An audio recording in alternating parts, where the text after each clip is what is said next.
नमस्कार दोस्तों, exam line के यूट्यूब चैनल पर आप सभी का स्वागत है। दोस्तों अभी अभी एक नोटिफिकेशन आया है और नोटिफिकेशन किस भर्ती के रिगार्डिंग है देखते हैं।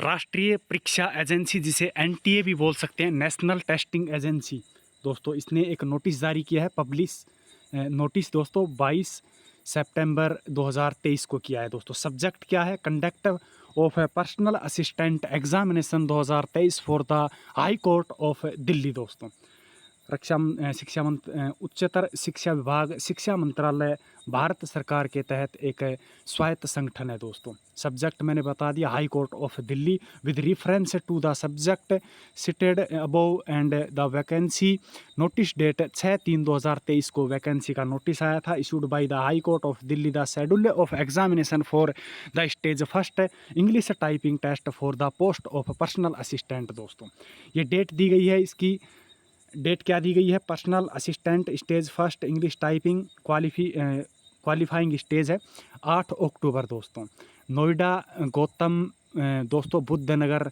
उत्तर प्रदेश, ये एक जगह ही होगी टाइपिंग। 8 अक्टूबर की डेट दी गई है। दोस्तों आगे क्या लिखा है इसमें?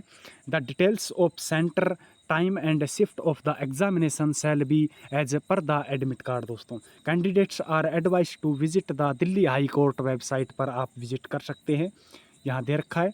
और under the link public notice job opening and the NTA website, दोस्तों ये दे रखी है रेगुलरली फॉर लेटेस्ट अपडेट। दोस्तों यहाँ पर रेगुलरली आप विजिट करते रहें। दोस्तों ये था दोस्तों एक notification high Court of Delhi के रिगार्डिंग, टाइपिंग टेस्ट के रिगार्डिंग। इसकी जो टाइपिंग है वो 8 अक्टूबर को डेट जो है वो फिक्स कर दी गई है और इसका सेंटर भी फिक्स कर दिया गया है। सिटी ऑफ एग्जामिनेशन है नोएडा, गौतम बुद्ध नगर जो है उत्तर प्रदेश में, वहाँ पर। दोस्तों जो बच्चे इसकी तैयारी कर रहे हैं अच्छे से तैयारी करें।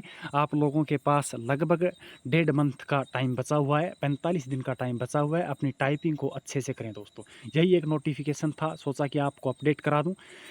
चैनल पर नए हो तो सब्सक्राइब करना ना भूले, बेल आइकन को प्रेस कर ले ताकि नोटिफिकेशन आप तक सबसे पहले पहुंच सके। दोस्तों जय हिंद, जय भारत, मिलते हैं अगली अपडेट के साथ।